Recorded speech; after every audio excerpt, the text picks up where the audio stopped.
1660 খ্রিস্টাব্দে মোগল আমলে মোগল সুবাদার মীর জুমলার শাসনামলে মোগল নৌবাহিনী বা নাওয়ারা মহলের দায়িত্বে ছিলেন মির্জা মুকিম। বর্তমানে এখন বাংলাদেশ ব্যাংক অবস্থিত। তার দক্ষিণ পূর্ব দিকে মির্জা মুকিমের একটি বিশাল মহল ছিল। এই মহলের নাম ছিল সুকাকু মহল। সুকুক একটি আরবি শব্দ যা শাক শব্দের বহুবচন। এর আক্ষরিক অর্থ হলো আইনি দলিল, সনদ বা চেক। পরিভাষায় আধুনিক অর্থ ব্যবস্থায় এটি একটি ইসলামিক মন্ড। সাধারণ মন্ডে সুদের কারবার থাকে, কিন্তু সুকুক হলো নির্দিষ্ট কোন সম্পদের আংশিক মালিকানার দলিল যা শরিয়া সম্মত।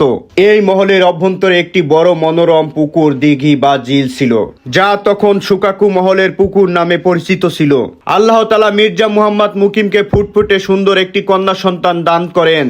মির্জা মুকিম মোগল নৌবাহিনীর নেওয়ারা বা দারোগা থাকায় বিপুল অর্থ সম্পদ, সোনা গয়না, মতি, মানিক, জহরত বাজায়াত করত ও দ্বিগুণ সুদে লাগাতো। মুকিমের কন্যা এই সুদের বিরোধিতা করত। মুকিম ও তার পরিবার তার কথা শুনতো না।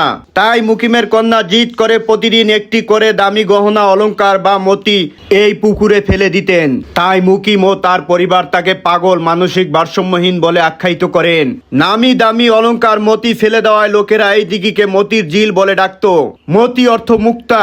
বুড়িগঙ্গা ও শীতলক্ষা নদীর সাথে মোগল সুবাদার ইসলাম খান বা ধলা খা একটি খাল খনন করেন, যার নাম ধলাই খাল। এই খালের সাথে শাহবাগ হয়ে মতিঝিলের সাথে মিল হয়। মুক্তার মতো স্বচ্ছ পানির হ্রদ প্রবাহিত সপিল খাল হওয়া এর নাম মতিঝিলেই রয়ে যায়।